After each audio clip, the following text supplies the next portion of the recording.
On the morning of June 6th, Russians detonated explosives. They blasted in the dam of Kakhovka hydroelectric power plant. Mikhailo Podolyak, advisor to the head of the office of the president of Ukraine, said that, according to the preliminary data, the blasting of the hydroelectric power station was carried out by Unit 205 of the Russian armed forces. As a result, huge areas, that is more than 80 settlements and villages in some districts of Kherson in particular, were just flooded, washed away. Areas damaged the most are those at the low-lying left bank of Dnipro River, which is Ukrainian territory under Russian occupation. Reconstruction of the Kakhovka hydroelectric power plant will last 5 years and will cost us up to $1 billion. It was stated by the general director of Ukrhydroenergo, Igor Sirota. Obviously, it is next to impossible for a country at war to find these resources by itself. So my question is, how and where should Ukraine be looking for the funds for extraction? Yes, so of course the main question, that's why we have this conference in London, before that in Lugano. Very interesting that both of them happened not in EU. It's for me interesting. So what's so interesting about it? What is the difference? Yes, so it's such a feeling that EU still didn't make decision. Actually, it was a very interesting moment in Ukrainian source, Ukrainian Pravda, that in 7 minutes difference, it was news that EU don't know how to use Russian freeze assets, and next news that Ukraine proposed how to use Russian freeze assets. So, but EU before that said we don't know. Actually, the UK that keep silent on that question because UK attract a lot of investment.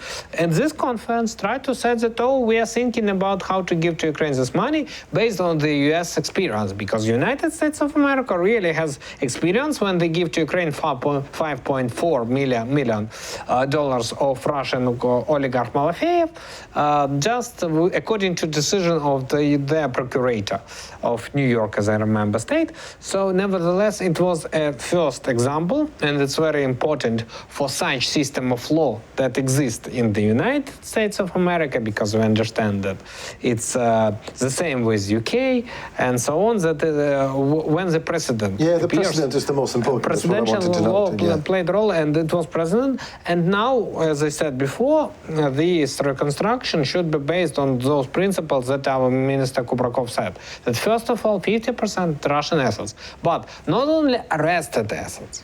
We should think about future, and future, it's a creating formula how Russia can pay reparations, actually. Yes, we cannot use term reparation.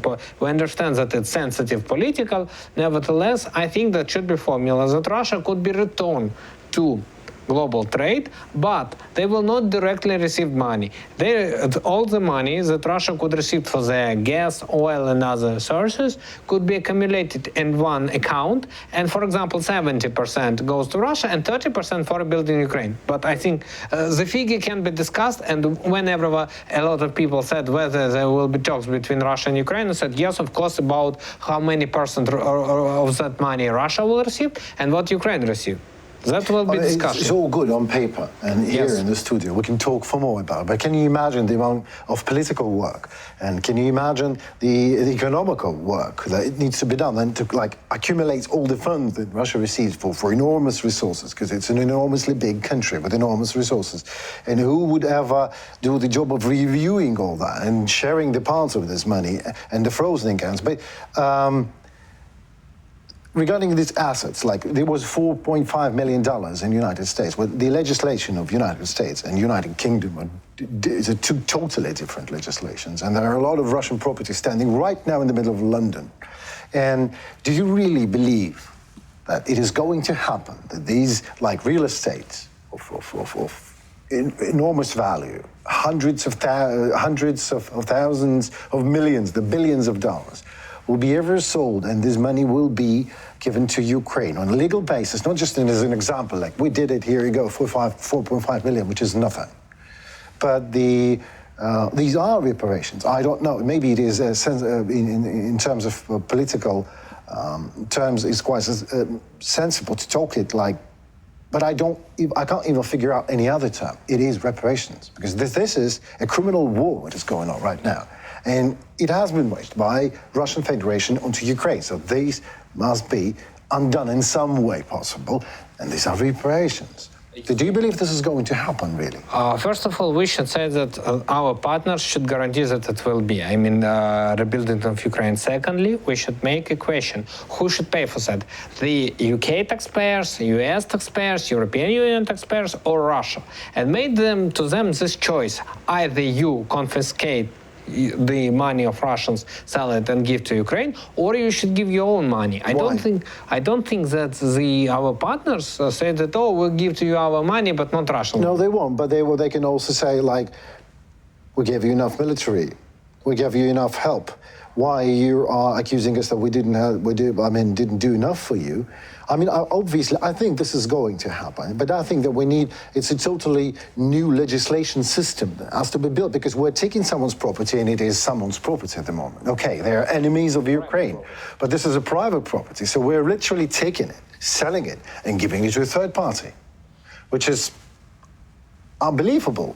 Actually, in that amount. That's why returning to project that presented by European Commission, that when they talk about rebuilding Ukraine, that the fund that will be accumulating sources, financial sources, will be controlled not by Cabinet of Ministers of Ukraine. It will be joint control of Cabinet of Ministers of Ukraine and the European Commission. So it means that the European Commission will take responsibility for using of this money. So it not means that they give money to Ukraine. No, they give money to European Commission, and European Commission will think how to use it. That actually eliminates the corruptional element. That is very important in talks with taxpayers and electorate of those countries. Second, what is very important, that this situation should be a clear sign to all countries all over the world who think to do the same thing that Russia did.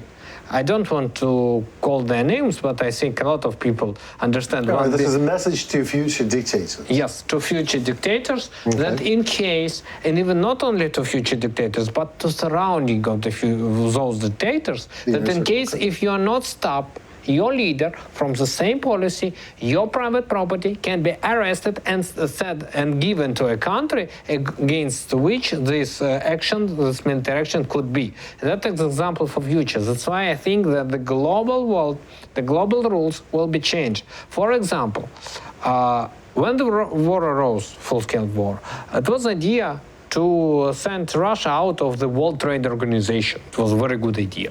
But when the US who proposed this idea, when their lawyers start to think how to do that, understand that there is no such an option, because the rules of World Trade Organization know how to give country chance to be part of WTO, but not to give chance how to exclude country. I mean, take a look at the United Nations Security Council. Yes, and there's a thug in the end of the table, in a chair, literally. Yes. International. I mean, it's insulting and it's stupid. And it's undermining belief in the United Nations Council of Security, just because everyone understands that country who is a member of that Security Council, they can start aggression and being presiding over the chair. Yeah, exactly. Yes, I mean, just sitting there. And in being the head of the Security Council for a month, but nevertheless it happened. So this is why, Ukraine changed and will change a lot of paradigms, I believe. Yes.